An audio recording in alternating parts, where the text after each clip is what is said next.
God came to us to seek and to save that which was lost.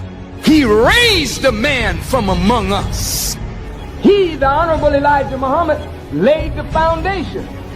What I'm doing is something that comes from him through me, and the thing that he uses in me to do the work is my faith in him and the word that he taught. To produce men and women who wanted to clean up their life and build an independent nation for the glory of God.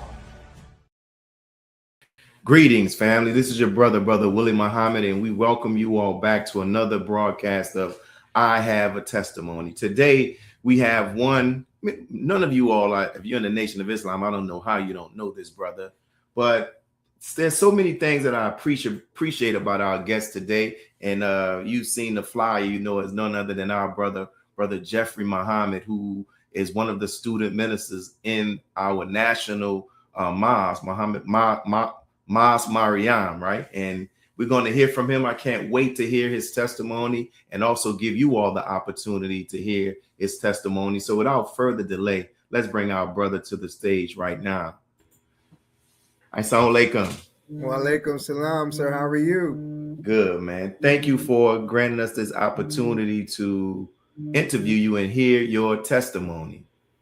Praise be to Allah. Thank you for the opportunity to bear witness to the greatness of Allah. Yeah, and thank you for the work that you do. And some of the questions I want to ask you, we're going to talk about that work. But first, you know, one of the things that I love about this show is that it gives me the opportunity to hear the stories of how believers came to the Nation of Islam. And I've heard some amazing stories. I just interviewed a brother in our city last Sunday, and we produced a clip today. This brother said he was asleep and he heard a voice. And he said he got up out of his sleep, and the voice that he had been hearing, the voice told him, "Get up, brother, we have some work to do." And he said he was in the house by himself. And at that time, he used to work for he was a correctional officer. He worked as a sheriff in the city of New Orleans. So he said he grabbed his gun and he went to go check his house because he thought somebody was in his home.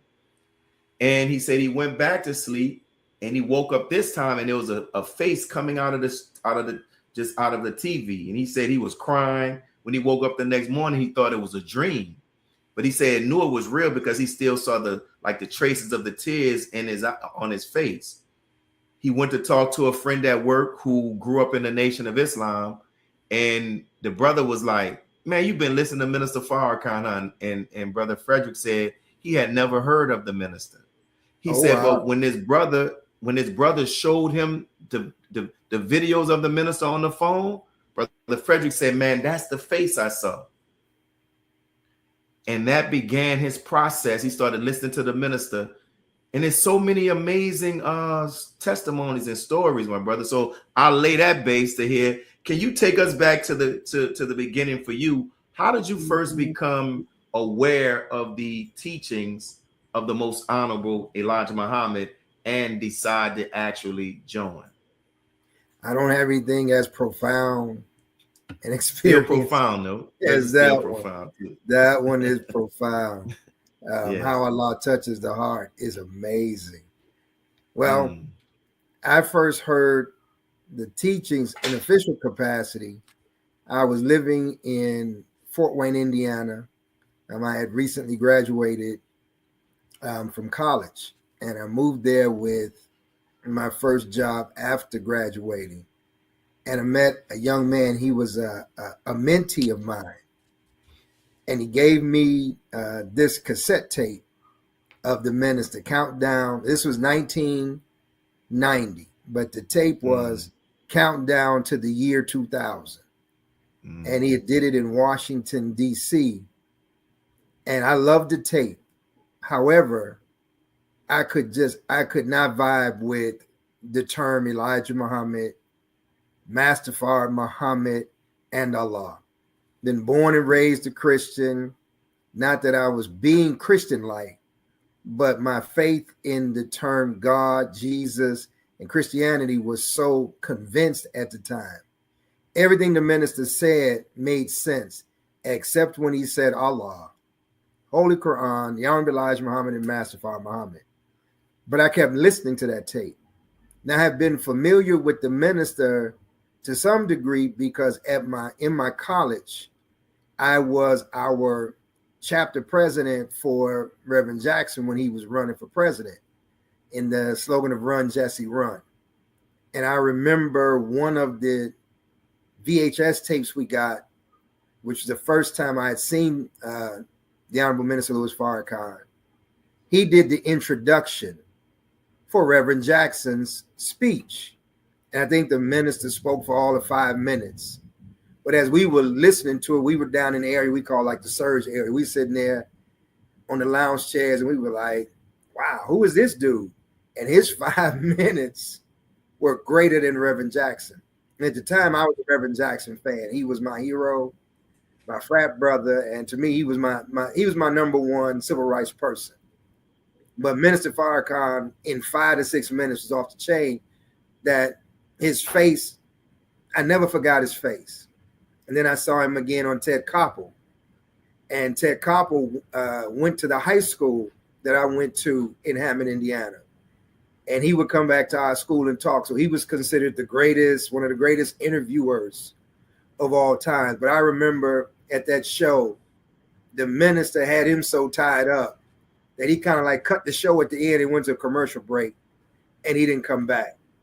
So when I got this tape, I was vaguely familiar with the minister, but I loved this tape, but I wasn't committed to being a Muslim. And then right about in May, I went to visit my mother, who was in the hospital. Now, she lived in Gary, Indiana. I'm in Fort Wayne. It's about a 3-hour drive. And in going, I could hear the machines in the background, so I knew something was serious.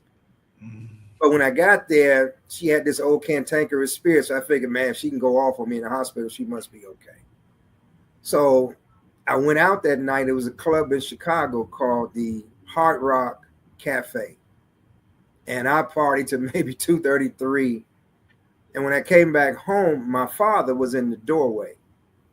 And I'm 24, and I'm like, I know this man's not about to tell me I'm coming in the house too late. But as I'm walking up to the door, he tells me, your mother just passed. Wow.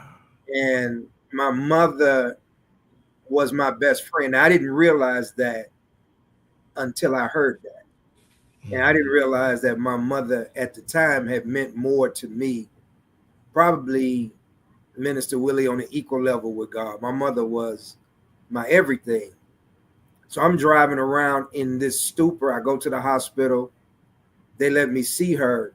And when I see the body, I'm like, man, she ain't coming back. She's dead. So I'm driving. So Gary's maybe an hour, between 45 minutes, an hour from Chicago. So between 4 o'clock and about 12 o'clock, I'm just driving. I'm gone. Don't know what's happening. All I remember is at about 12 o'clock, a brother's knocking on my window. And I'm in my car and I'm crying. He's like, why don't you come on in? He said, you okay? And I said, no, I just lost my mom. And he said, well, come on in. You know, we having a person that you could talk to today. Now, I had never been to Mosque Mariam, never been to the mosque. I'm on Mosque Mariam's parking lot. Didn't know how I got there from Gary. All I know is a brother knocking on the window. And it happened to be Brother Sultan from the E-Team. He said, come on in. So on the tape Mother's Day in 1990, I'm on the first seat in the first row. And in the lecture, the minister is saying how much we should tell our mothers we love them. We appreciate them because we might not get the chance. And I'm just bawling. I mean, I'm crying. I'm crying. And throughout the lecture, everything he says is hitting me.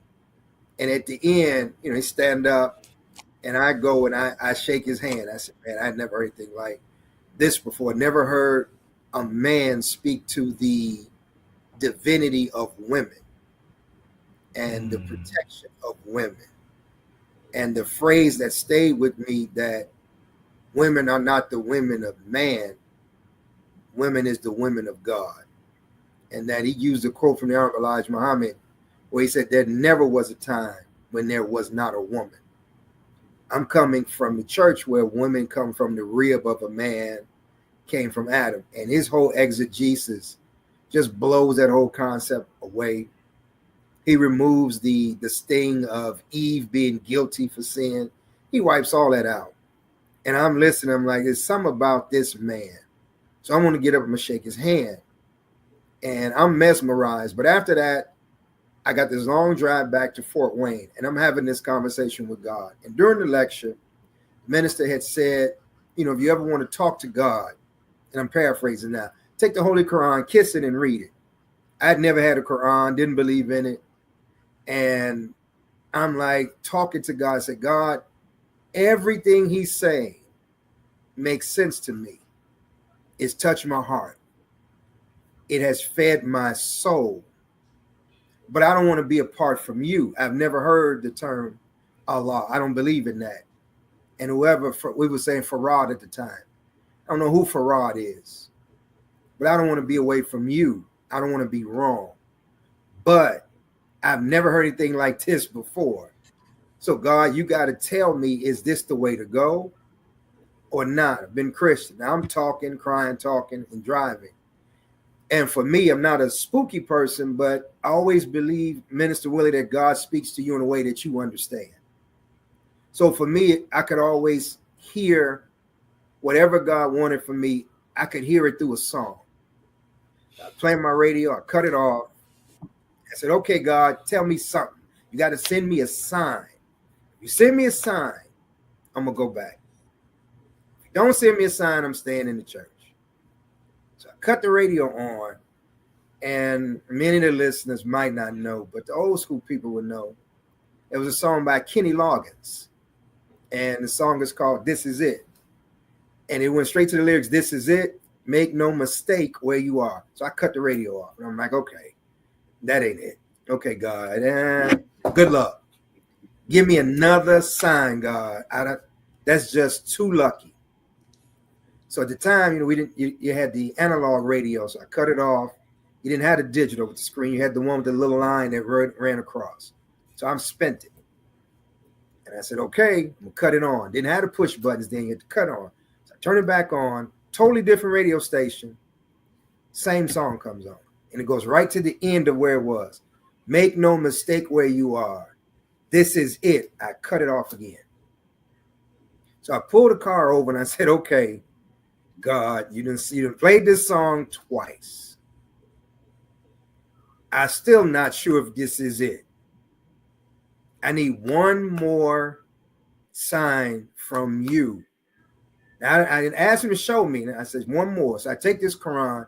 And you remember, Brother Willie, back then, after every lecture, you bought every book, you bought every tape. Because after I heard them, you know, they had the tables in the mosque. And I think I bought $200 or $300 worth of tapes, books. I wanted to learn everything. So I grabbed the Quran, and I remember him saying, kiss it. And I don't know how I did it, but I said, okay. Then I opened it up, and I believe it went straight to Surah 93. It said, did we not find thee groping? Did we not find thee lost? And I closed it. And I prayed. I said, that's it. I'm sold. And from Mother's Day, 1990 to today, I've been a member of the Nation of Islam. And it was that 15, 20 minute gap that made me to say, I believe. Man, that is profound. You see what I'm saying? Like, I think, man, if we go back and we just listen to all of our different believers, how we came, we see Allah's hand in it, right? And I've been reading the Quran lately, and what has been sticking out to me, like when Allah says in the Holy Quran, like he determines who believes and who's going to stay walking in ordinancy, right? So it's like he decides, you know what I'm saying? We may use different vessels, but he decides, and for that to happen. So you didn't even know how you ended up on the premises of Mosque Mariam? I had no clue. I don't know if driving, if I hit somebody, ran red lights. I was in a stupor. I just could not reconcile that my mother was gone, and I'm just driving. And I remember leaving because she was in a Hammond, Indiana hospital. I remember leaving out of the Hammond, Indiana hospital, getting in the car. That had to be 4-ish, 4:30, something like that. And just driving. And all I remember was Brother Sultan. And I didn't know his name was Sultan at the time. I remember Brother saying, "You okay? Come inside." And we were at Mosque Mariam. I had never been to the mosque. Never been on the parking lot. So I agree. God had his hand. He had his hand in that one. I have no idea what I did during those hours. I don't know if I went somewhere, stopped. All I remember was the end of the journey. And you happened, and when your first day there, was it the minister just happened to be teaching about mothers? It was Mother's Day. My mother died on Mother's Day. So I'm messed up. I'm messed up. You know, and at the time I'm thinking, what did I do wrong to deserve my mother dying on Mother's Day? So I'm you know, you have that old Christian mindset back in the day that when things happen, it's due to things that you've done wrong. It wasn't labeled as God's will. It was always, what did you do to deserve this? So I'm trying to reconcile, why God, why on Mother's Day you take my mother? But had it not happened, I probably never would have joined the Nation of Islam. And I fed from the pain of my mother, and in the city, like you did in the city you were in, went to work. I channeled the pain, and every day went out with the paper, books and tapes, and sold it. I was the only believer in Fort Wayne. And within a year, we ended up getting a study group, and I think we got almost 42 persons registered. But we were early in the days of the nation. That was 90. So we didn't have the infrastructure as strong. And I'll be honest with you, I thought we were little. I'm comparing myself to the churches with 200-300 people. And Minister Ishmael was just coming into office, and he said, "Well, how many people there?" And I said, "I don't even want to tell you." He said, "Well, how many?" I said, "It's about 40. He said, "That's a lot." And I'm like, Reverend down the street with a storefront, he got 150. So I'm assuming every mosque got to have 5,000, 10,000. I haven't traveled anywhere other than Detroit, and Detroit was packed. And then Mosque Mariam was always packed. And I didn't realize it's packed when he was there. I didn't know. We didn't have the internet set up. All we had was the VHS tapes. And as you know, every tape is Mosque Mariam was packed. So I didn't know. And I didn't realize 40 was a lot. Just went to work, but it was channeling of the pain that propelled the work more than was just channeling. Man, that is add to my list of phenomenal testimonies, brother. That's, man, listen, you go back and look at that. That's Allah's hand is in it. You know what I'm saying? And there's no. I had all of those other questions.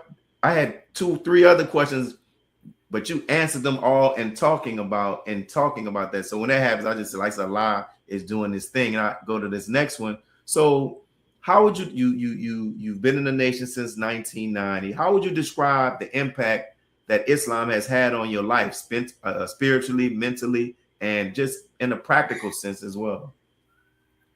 It has had a phenomenal effect. I can only imagine life absent of Islam. Prior to Islam, I would have been considered a white man's nigga. I wanted to do everything that they wanted to do. I was going to the after work cocktail parties. I was smoking the cigars before they were popular. In the black community, all the white guys at the work, they go smoke. I went to smoke. They go to happy hour. I go to happy hour.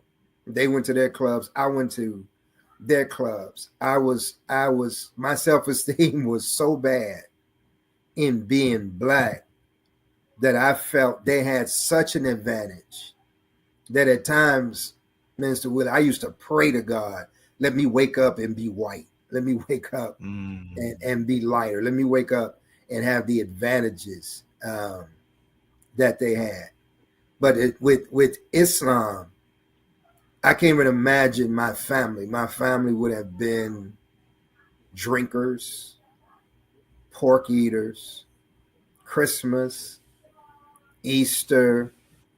Life would have been shallow, aimless, for the pursuit of money and things. But the adventure and faith that I have gotten in Islam is so incomparable to anything that I could have imagined. I probably would have been retiring in the next couple of years, just at the house, cutting the grass, sitting in the backyard, drinking beer or doing a barbecue. Just a life having no impact on anybody. But through Islam, and I've been blessed at million family march, different march to speak before thousands of people, at least just to say prayer. And I would have never have had these opportunities had it not been for the teachings of the Honorable Elijah Muhammad and the respect that we receive at work and wherever we go. You know, Brother Muhammad, good to see you. Not a respect that I have earned or deserved. It's the respect of the Honorable Elijah Muhammad. It's the respect of the minister. And the person that greets you is just grateful that you're with them. I would have never have been a respected brother and appreciated brother if I had not accepted Islam in my life. I would have been one of a million Negroes just plodding along, dead as a doorknob. And I have to be honest, not even sure if I'd be alive. I could have probably done some dirt so bad, I might not even be here at this time.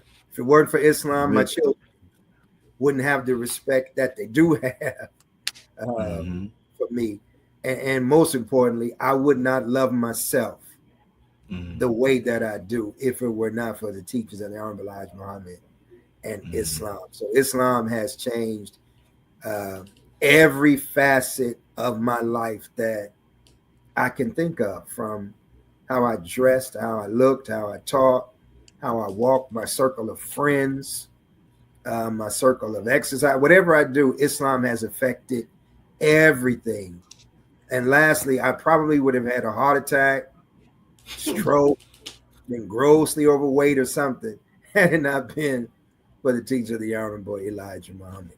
Wow. We thank Almighty God Allah for that blessing on your life. And you mentioned about you being able to speak, you know, before millions more movements, say the prayer, and then what you do on, you know, the Wednesday nights, the Sundays. And I often text you this because I really enjoy, brother, like when we have those Wednesday night meetings and you open up, man, you just, for me personally, and I imagine with other people, you have a way of just lifting what people are going through. You know, like you acknowledge that. I know you just came, you just was able to put a few spoons of bean soup, and how you put it, you ran here and you're like, thank you. You know what I'm saying? And that's a question I want to ask for your spirit that you do during those openings. Why is it important to you to do that? And what's your mindset and the intention that you carry to the rostrum when you do that? Because it's, to me, it seems like it's sincere, but it's also very intentional.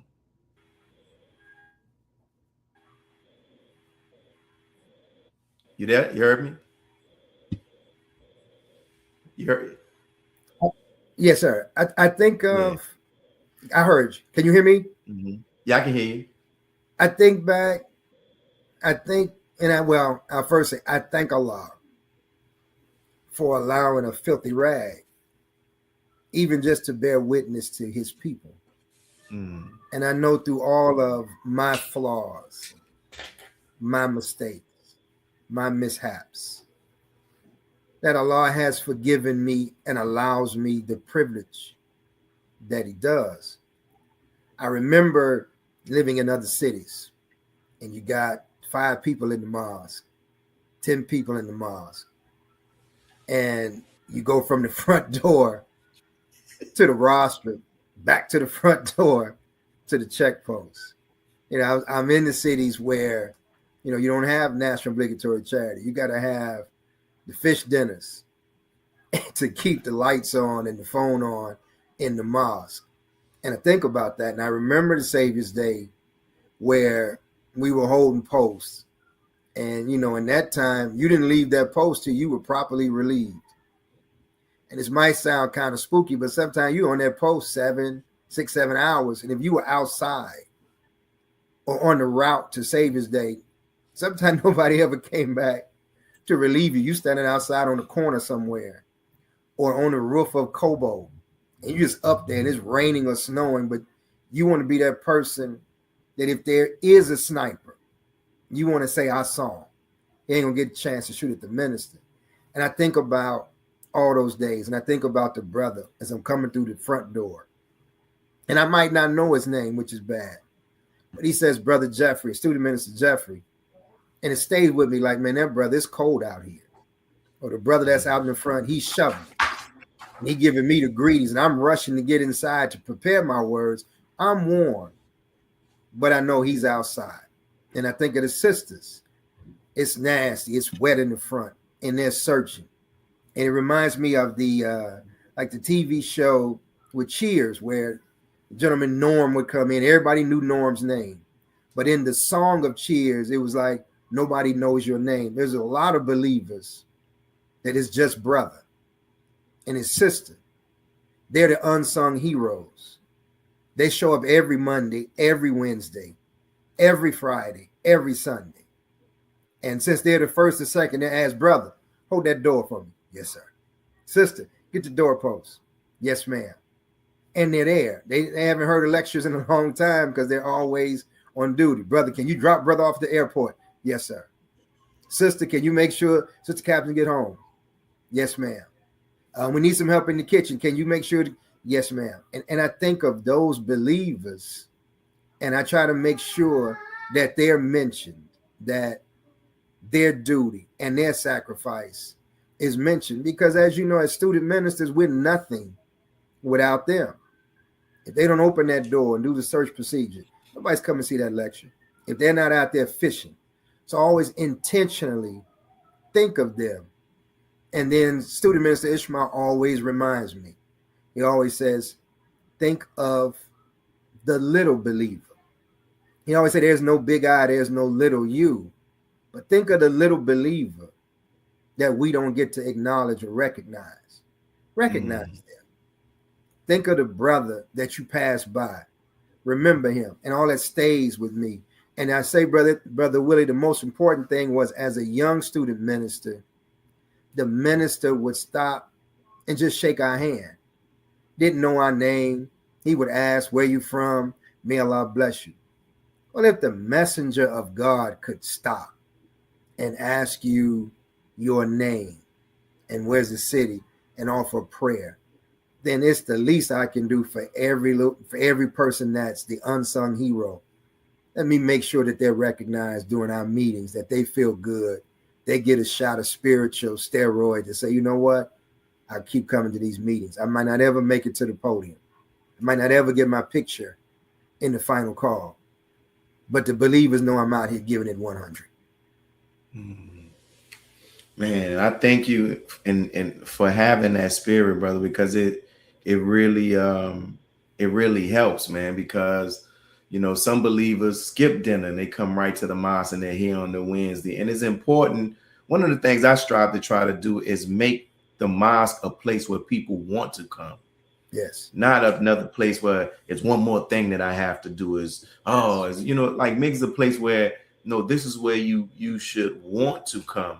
That's when right. You are feeling tired, when you're going through something. This should be the place of relief. And you know, seeing you do that and the impact that it has on me, that has helped me to do the same and encourage other members of the student ministry. Like, man, don't get up there and beat up on people because they ate who late and all of this. Yeah. Just that's gonna deal with it on his own. Just thank those who are here and make them feel good. And that's what I'm saying, like, man, make them feel good. Like all other stuff, we know we got stuff to work on. Just make them feel good. And I want to go to this next question. You talked about our brother student minister Ishmael, and I see like you support and assist brother Ishmael, the way, from my perspective, the way I've seen Brother Akbar do with the Honorable Minister Louis Farrakhan, right?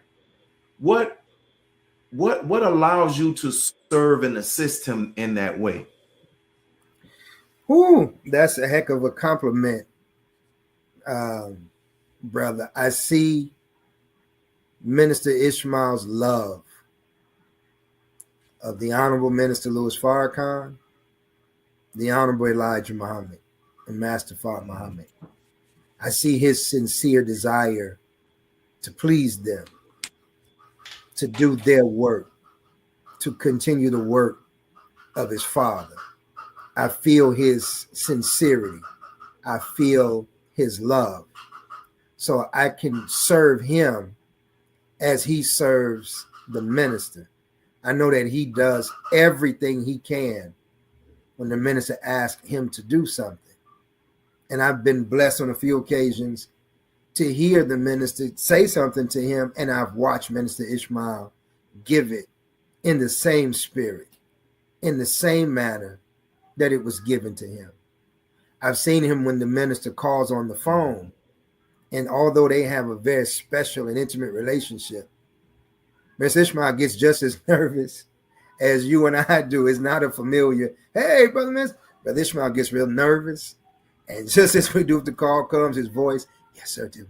Yes, sir. And I've been with him at times where it's just been he and I in the room. And it's been the minister. Minister Ishmael will stand. He's not even paying attention. He'll stand while he's on the phone. Yes, sir, Brother Minister. Yes, sir, Brother Minister. He's full attention. Yes, sir, Brother Minister. Yes, sir. And his voice comes real low. Yes, sir, Brother Minister. Anything to please you, Brother Minister. Yes, sir, Brother Minister. And gets off the phone.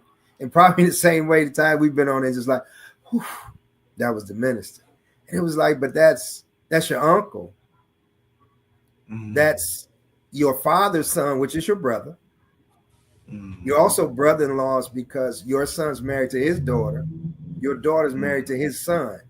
So you got like a 3 different level relationship with him. But for Brother Ishmael, the only relationship that he sees is serving. And he says, I can serve him because he has served my father and he serves God. So it's easy to serve a man that desires to please God, one, than the Honorable Elijah Muhammad and the minister. And as you know, Mr. Ishmael is relentless.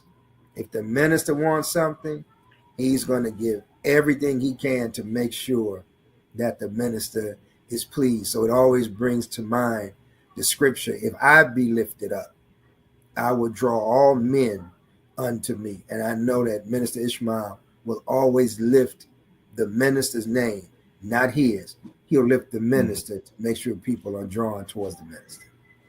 Praise be to Allah. And I want to bring him back up. You know, what can you talk about? Are there any specific things that you have learned from working with our brother assistant student minister, Brother Ishmael Muhammad? What are some things that you have learned by working with the national assistant? I would say the most important thing that I've learned is to make sure to have an intimate and personal relationship with Master Fard Muhammad. He would ask me, how did you say it in the church when you had a special relationship with Jesus? And I would say to make Jesus my personal Lord and Savior. And he would say, then make Master Fard Muhammad your personal Lord and Savior. And he would always drop the jewel on me in times of trouble. And always say, remember, he didn't come to punish you. He came to save you. And once you ask him for forgiveness, he has already forgiven you. Can you forgive yourself? And he's always stressing to me and to the class of ministry, he didn't come to punish. So stop saying that Master Fard Muhammad is doing this. He said he came to save us. If he didn't come to save us, we don't stand a chance. So the grace and mercy of God is paramount in our ministry class with Minister Ishmael Muhammad, and keeping the focus on Master Fard Muhammad as our personal Lord and Savior. Then making sure that the three are lined up. Even though we don't believe in the Trinity, we do believe that the three are one. And he always says, make sure that you don't separate the minister from the Honorable Elijah Muhammad, the Honorable Elijah Muhammad from Master Fard Muhammad. They're all divinely linked. They're not on three different islands. They're working simultaneously. Also, I have learned, to me, the second most important thing is the principle of fair dealing. Minister Ishmael is one of the best counselors that I have ever encountered in my life. And in being able to ask him certain questions, he would always say when he counsels, he said, normally, Brother Jeffrey, when people counsel, they're looking to see who's right and who's wrong. He said, but in Islam, we're looking to make peace first. We're not trying to find out who's right, who's wrong. You can find that. There ain't gonna be no peace when they leave the meeting. You can say Brother Willie was right, Brother Jeffrey was wrong. Brother Willie, see, he on my side. That's right. I can agree. Yeah, he was right, but I don't leave the meeting feeling a brother to Brother Willie. So, Minister Ishmael, like, can we find peace first? Make peace among the brethren. And if we can make peace among the brethren, who's wrong and who's right will work itself out. But we're not trying to find out you're wrong, you're right. He said, no. Somebody is always a little right and a little wrong in both parties. But the believer can see where we're still brother and sister. He said in the middle of the meeting, they'll correct themselves. Brother Willie, you know what? I apologize, man. I shouldn't have done that. And you'll say, man, Brother Jeffrey, it's all good. I shouldn't have done it. We good, Brother Ishmael. We ain't got to keep digging deeper and deeper and deeper and deeper. We're at peace. So that was important for me to learn. Make peace among the brethren. And Minister Ishmael does not hesitate if he finds that there is a problem among the believers. He does not care what time. He will say, get them on the phone. He doesn't waste time. He says the longer a problem can fester, the worse it will become. And you know the spirit of the Negro. If I have a problem, within 2 days, I've shared that problem with 5 or 6 other people who've shared that problem with probably 4 or 5 other people themselves.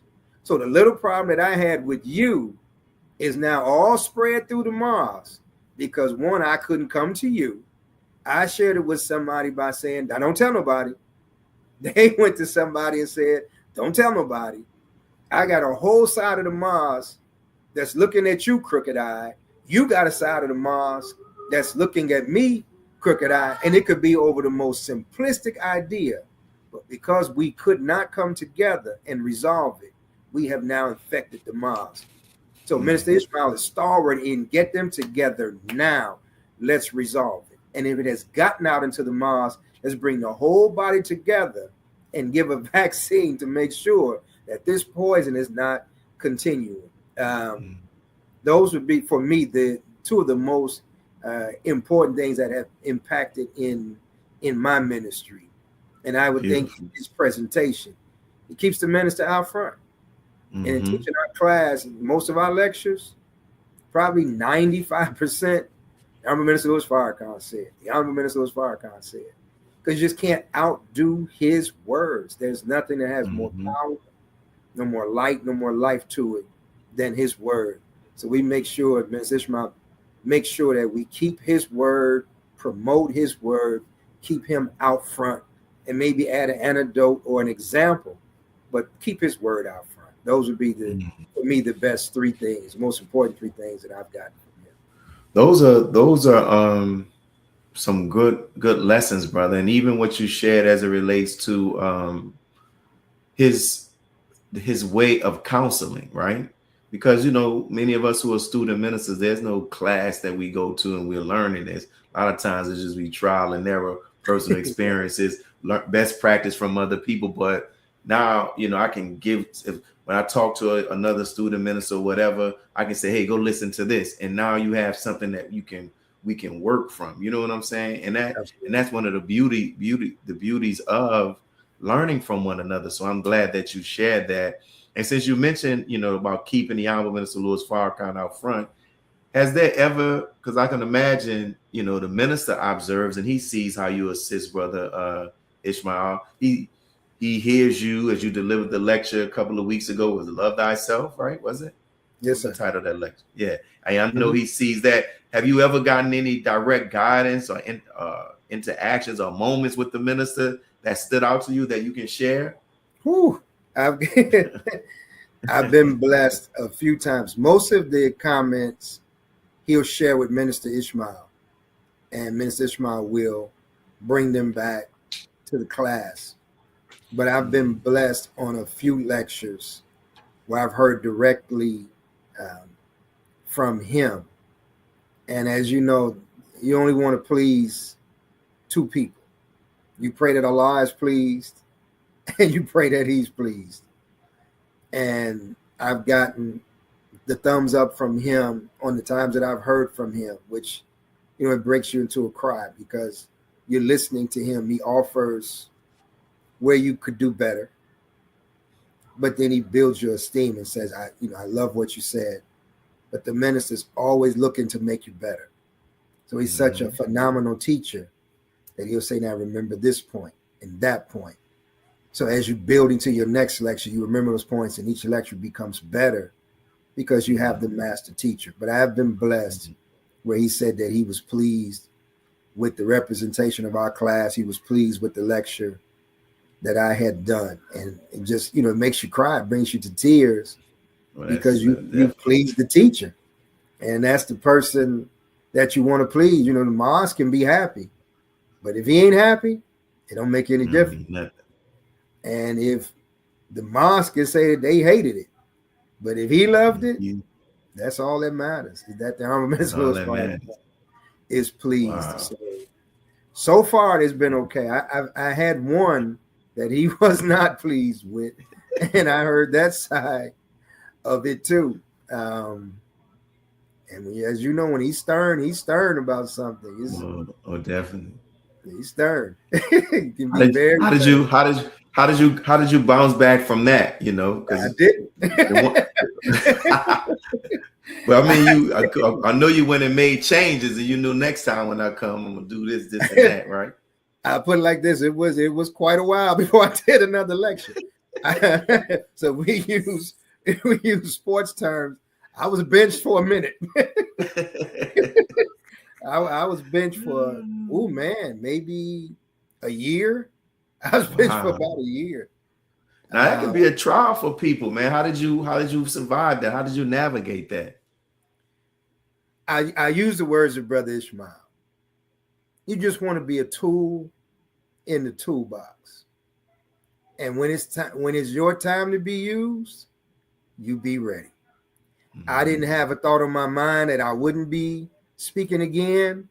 I know I had been blessed to have spoken, and if that era was over with, I was pleased. Allah had did more for me than I ever could have imagined. But I kept refining my craft that if he ever needed the old screwdriver again, I would be ready. But I never took it in the negative. I just was grateful for the opportunity to have spoken. And I was grateful that the messenger of God had a personal conversation with me, whether he was pleased or not. For him to have a conversation with me was enough for me. But I didn't take, it wasn't a trial for me as in terms of my faith. I understood my limitations and frailties as a person. Of course, it hurts your self-esteem goes through a roll like, okay, Allah, I'm so sorry. But I just kept refining. I said, if I'm ever needed again, I'll be ready. Beautiful.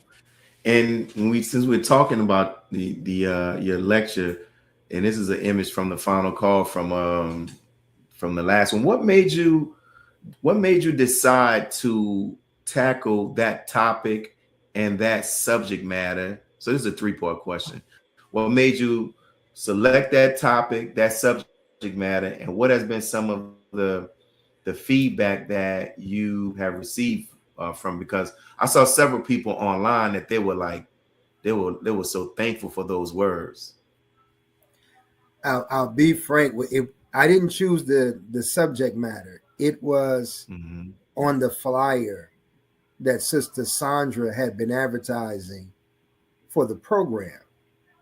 Now, it might take me a few minutes to build this. I wasn't the person that was supposed to speak. Student Minister Ishmael has always spoke at her events, probably for the last 15 years. And he was on an assignment. And he called me, I believe it was Thursday. And he said, get ready. Now, Mr. Ishmael and I had this relationship. He said that all the time, get ready. And my response is always, yes, sir, I'll give you the best 5-minute introduction, and then I'm going to have a seat. So I'm not thinking he's serious. I'm like, okay, yes, sir. So then I respond again. I said, are you serious? He's like, yes, sir. Now I go into panic mode because I know I only got a few days, and I know this is a huge crowd. I'm accustomed to a few minutes with a big crowd. I'm not accustomed to keynote. So I go to pray, and I'm working on it. And in our ministry class, we first send an outline to Brother Ishmael. He goes over the outline. He might call you and ask you what's your intent. Then he says, send me your first draft. So normally if he tells us on a Monday, you got a lecture, by Tuesday or Wednesday, he gets the outline. Wednesday or Thursday, he gets the first draft. He makes comments to it. Friday, he'll get the second draft. He might make a comment to it. Saturday, he might get another draft. So somewhere in there, he's getting 2 or 3 drafts. And it could go all the way up to Sunday morning. He might get inspired to say, hey, add this or take this away. Well, this time, I'm sending him the outline and the draft. And he only sends me one response. He says, don't forget, it's a young audience.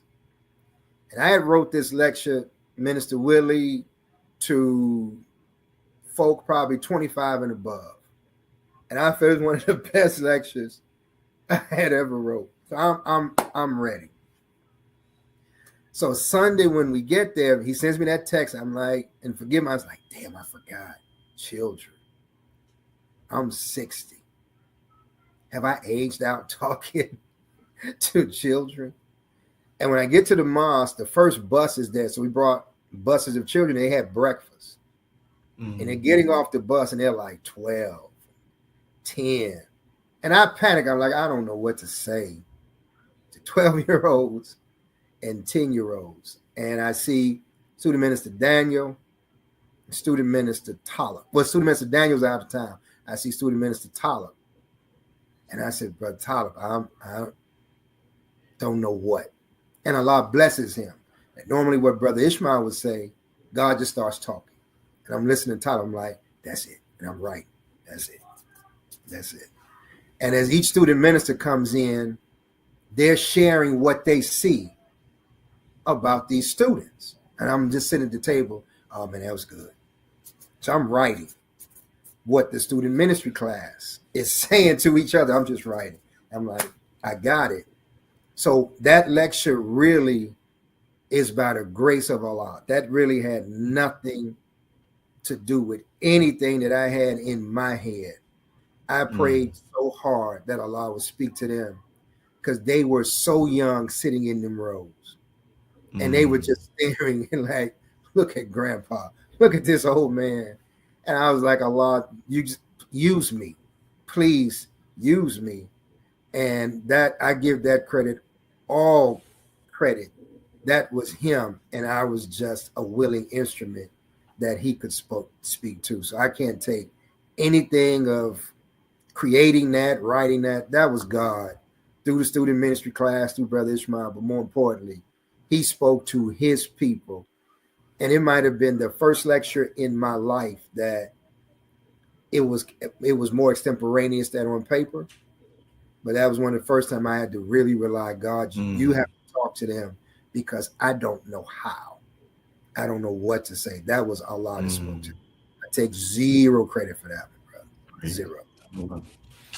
And what type did you get any feedback from the young people or just any other believers, anything? The young ones said they loved it. I got hugs from them afterwards. Some of their parents said they loved it. And you know that crowd, that crowd, if they don't like something, they're gonna let you know verbally, or they doze off or whatever. And for me, the only thing I didn't realize it had moved anyone until it was over. All I saw was when certain people would get up to walk to the back. I didn't notice the smiles. I didn't notice. I was like, okay, here's another one leaving. Oh man, there's another one looking on their phone. I kept looking for the worst of the audience because they were so young and they had filled the mosque. It's like in class, in class, you know what to say. You got your textbook. I just didn't. I had to go back to basic Islam 101. Even prior to 101, I had to find something to relate. How do you relate to a 10-year-old? How do you relate to an 8-year-old? But Allah can. Allah is the best knower, and Allah knows how to speak to his people. Brother Jeffrey doesn't, but Allah knew what he wanted, and Allah talked to them. So afterwards, they had a great time, and they enjoyed going next door. But most of them, the young, they had smiles. And you can tell when they're happy, they give you hugs. And they say thank you. So Allah did his thing. Brother Jeffrey didn't do nothing. And I think if we're sincere, that's the prayer that many of us do when we go to the rostrum just before going, is to ask Allah to use us. If we're sincere, that we're vain or whatever, we don't even have that thought. But I know most people, because we know, like, man, I'm just a vessel, as flawed as we are, just a vessel. Allah use me. So 2 more questions before we get ready to go. What advice would you give to someone who's just beginning their journey in Islam, or they're just still seeking the truth? Like, some people might watch this and they may just be days out of processing class, or they just started reading Message to the Black Man. What advice would you give them? Learn prayer. Learn prayer as taught by the Honorable Elijah Muhammad. Your prayer, your earnest desire to know God, starts with the sincere prayer to him. Keep the conversation and communication with Allah all the time. Find him in the words of the Honorable Elijah Muhammad and the good believers. When you hear the believers had a negativity, walk away. Find the believers that rely on Allah. And you know they rely on Allah because they always say it by the permission of Allah. If it be the will of Allah, astaghfirullah. They're standing in the name of Allah. They always have a book of the minister. They're always referring to a tape of the minister, always referring to a source of the Honorable Elijah Muhammad. These are the believers to hold on to. Don't hold on to the believers that start out with what I would do. Find the believers that say what the minister said. The Honorable Elijah Muhammad says. The study guides say. Hold on to those. But most importantly, enjoy your journey in Islam. The ups, the downs, the seemingly negative, which is not negative, because the scripture says that all things work for the good. And what you think is not good, in due time, you'll see it was meant for your elevation, both spiritually, possibly economically, and definitely morally. But hold fast to the rope of Islam. And as you said earlier, Student Minister Willie, Allah called you to the new believer. He called you personally. He found you through whatever circumstance. It was not your choice. He made an active choice in bringing you to his nation. Honor that, respect that, cherish being drafted into his nation. Love it, honor it, feel good about it, and never second guess that Allah loves you, desires you, and wants the best for you. Even though things can go different directions, it's just God's trial on you. Not that he needs to try you, but God puts you through trials so that you know where you are on your journey of faith. And he shows you what you need to tighten up on, what you need to do to be better. But he never tries you so that you'll leave his faith. He only tries you to strengthen you in your faith. Beautiful words, man. Beautiful words. As you were speaking, I said, it's something we'll clip with the processing brothers who I deal with, to let them to hear that so that they can remember that. You know what I'm saying? And it's important for us to understand, like, Allah called us. That's right. You know, like with all he knows, he still called us. You know what I'm saying? That's the thing that, you know, sometimes we can dwell on, just want to be the negative. We ain't doing it. But man, God sees the best. Like in the lessons, he examined all of the earth. He knew the poor part and the good part, but he made an intentional say, I'm focusing on this. I don't even care about the poor part. I know it's there, but this is what I choose to care on. And my last question to you is, as you reflect on your journey so far, what are you the most grateful for in your journey in Islam? What are you the most grateful for? That's a good question. Praise be to Allah. I'm most grateful for being alive. In so many ways, I could have earned death and not been here. Just to breathe, I'm grateful. My children are still here. I'm grateful. I still have my health. I'm grateful. I'm able to see and hear the minister with some degree of sound mind. I'm grateful. I met beautiful brothers, sisters like yourself. I think I've known you now 25 plus years. I'm grateful for those relationships. I'm grateful that I'm able to put on a suit and tie and still say Assalamu alaikum. I think of some of the believers, Minister Willie, that I used to look up to, that are now saying the craziest things. And I beg Allah, I beg him, and I thank Allah that he has not allowed my mind to go crazy and to say things and do things that make me other than myself. So I'm grateful through all my madness, my sin, my mess up, my being a nigga, that he has kept me in his nation. Even when I've done everything to get out of it, he would not let me leave it. I'm grateful to him. I'm grateful for my parents, and they brought me to a certain degree of journey and gave the baton to the minister to keep it running. I'm grateful for that. I'm grateful for everything that he has done for me, all of the trials, all of the tribulations. They've done nothing but to make me a better believer. So I'm grateful. I'm grateful for everything, Brother Willie, because I'll be honest with you, my parents died at an early age. My brothers died at an early age. I didn't think I would make it to 60 because all of my relatives died of cancer in their 50s. When I got to 60, I was scared. I'm like, man, I ain't going to make it. That's why I left out with just life itself, to make it and to be here and cancer free, sickness free. I'm grateful. And I give that credit to the teachings of the Honorable Elijah Muhammad, because had I lived the life that I wanted, I probably would have had cancer, heart attack, stroke, and everything else. But striving to live a decent life, I'm grateful for God giving me that knowledge. Beautiful.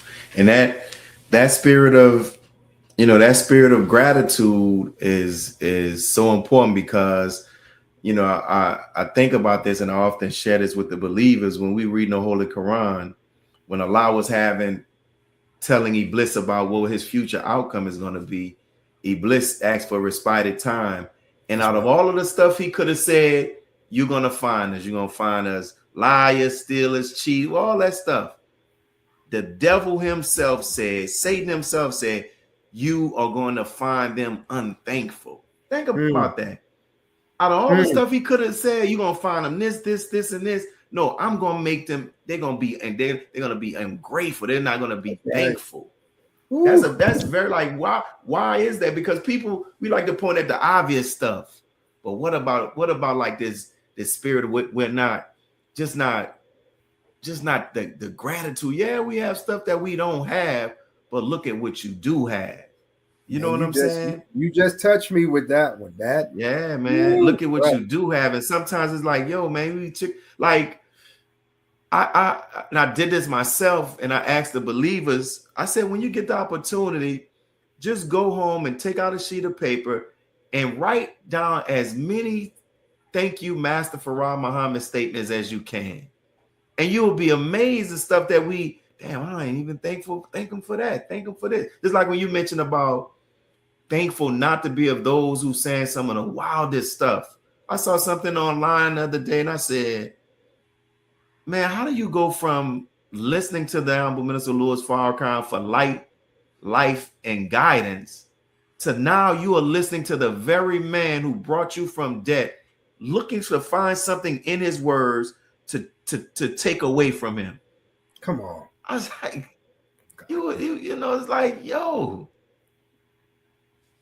crazy. So that's to be grateful. I'm amazed at it. I just leave. Give your name back. Yeah. Walk away. Yeah. If you fell out of faith, I'm gone. Take your name back. Take it back. Be respected. But to now find wrong with a man that gave you life, and you know he gave you life. And the ignorant part is the very knowledge you using to condemn him, you got it from him. Got it from him. And as we close on this part, I've come to realize, and I mentioned this to the believers locally and others, you know, in our history as a Nation of Islam, we call out the devil a lot, and we should. Yes. But I'm coming to learn that, you know, there are two other words that begin with the letter D that we need to be careful about, that we need to be worried about just as much as the devil. And those two other words are dissatisfaction and disappointment. Oh, yes, sir. Dissatisfaction and disappointment, because some of us we're not handling it. And we all are going to have dissatisfaction and disappointment, but you can't allow that to make you a traitor to that which gave you life. That's right. You can't do that. That's you can't do that. And people don't. And one thing with that disappointment, we about to hold a whole nother discussion with that disappointment, man, like in the story of Cain and Abel. Like when I went back to read it, Cain was upset that he didn't get his offering accepted, but Cain did not give God his best part. Abel gave God his best. Abel gave God the fattest of the sheep that he had. Cain just took, I'm going to give God this. And here you didn't give God your best, but you want God's best. And he took it personally. And that disappointment and dissatisfaction, it blinds you so much. Cain didn't even realize God was telling them, you still have a second chance. He didn't even hear that. Yeah, God told him, you still got a second chance. He did. He didn't deny. He took it that, God, you don't want me. It wasn't that you didn't want what I offered you. He took it as, you don't like me. And you're like, man, how did your countenance? I just didn't accept the gift you gave me, but I still love you. And he said the disappointment. Oh man, I guess God is putting it there for us to teach on. Because if you're not grateful, if you cannot find gratitude, then disappointment, it will cloud your mind and to make you think this was a wasted trip. And you begin to think of your investment all along this trip that you put in for the trip, and you didn't get back what you thought you deserved and what you thought you earned. Now you're upset with the person, not the person that put you on the trip, but the person that was driving with you. So everybody dissatisfied. They don't have the courage to go to God and say, God, why did you put me through this? They blame the Honorable Minister Louis Farrakhan. Yeah. That's what Honorable Minister Louis Farrakhan, he said they met you because they don't have the guts to really blame who they want to blame, and they just take it out on the person that they see. So, man, Brother Jeffrey, thank you, my brother. We have to do this again. And I'm grateful for these testimonies and these interviews, because I initially started doing this because one time I was in the suite with the Honorable Minister Louis Farrakhan in Houston, and Sister Claudette had her book, and the minister did the foreword. And the minister at the table said that these are the stories I don't get a chance to hear. So sitting at the table, I said, man, when I get back home, I'm going to ask the believers to put their testimonies down in a written form, and we're going to send it to the minister as a birthday gift. And coincidentally, this is the book right here. There will be like testimonies of Allah. And it's just testimonies of believers. I don't know if you can see the camera. That's believers beautiful. in our mosque. And we sent it to the Honorable Minister Louis Farrakhan as a gift for his birth anniversary. And then after that, the minister said it's too many of his witness bearers are too damn silent. And that's how we started. When people will come to the city, we would just, after the mosque meeting, give them the opportunity to tell their testimony, and we will record it for historical purposes. And then when COVID came, our student captain, Brother Jason, said, Brother Minister, why you just start doing your show online? And that's how we started doing it online, so that people can go back and look at these things and hear the stories that people have, and the stuff that I've come across has just been mind blowing. Like with the test, I can't wait to share this with the believers, your testimony, how you came, because that's confirming. That's like Allah has us. Allah has us. I agree. Has us, man. I agree, man. We've come this far. Ain't no sense in leaving now. We done made it this far, man. No, I've enjoyed the show, and I have enjoyed the witness bearing. And I'll be honest with you, listening to other people's testimony is fuel in my spiritual gas tank. There's times where you get low. And when you hear the struggle of other believers, you're like, oh man, okay, Allah is active in all of our lives at the same time. And he's moving us all in different directions toward the same goal. He's so masterful that in each person you had on, each listener can hear their interconnectedness with that person. And they can see where, man, we'll meet at some point in this journey. We'll meet to make this kingdom of God real. But to keep going with it, these are beautiful testimonies. They're strengthening to the spirit, to the soul. And I tell you, the one I really enjoy, Minister Abdul Halim from Phoenix. He had, I didn't know, he touched my heart. Came from being an atheist, man. His journey. Yeah. And sometimes you think your journey is arduous until you hear somebody else's.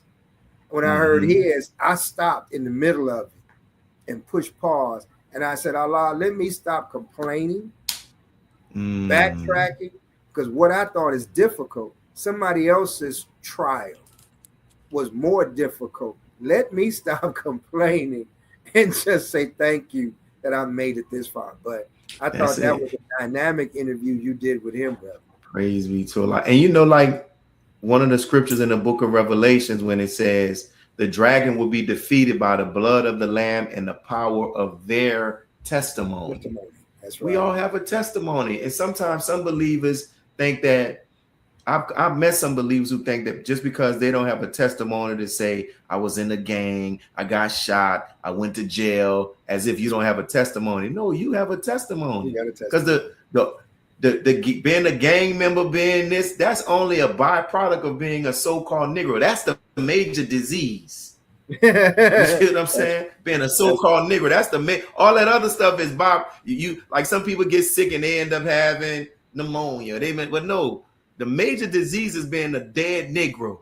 That's right. If you say you came out of that, that's a testimony. So we'll be all night, man. But thank you, my brother. And I pray that other people who watch this get the opportunity to that they enjoy it and they get the benefit from it as I have. So let me bring you off and we close out, and then we'll happy anniversary too, brother. Happy you and the Queen. Happy anniversary. Thank you, my brother. I will let her know that. So thank you all for tuning in to another broadcast of I Have a Testimony. This is your brother Willie Muhammad.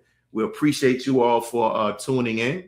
And as I said, if you know anybody that is interested that you think would be a good guest to be on the show, by all means, send us their name. Let us know. We'll put it in in the description. If we don't put it in the description, leave it in the chat. And if you have anybody that wants to advertise anything, let us know as well. So thank you.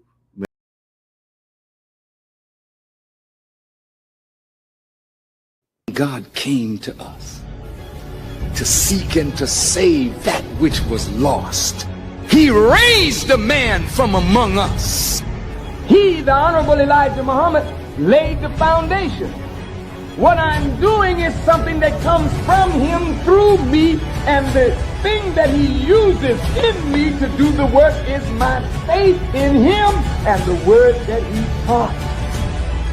To produce men and women who wanted to clean up their life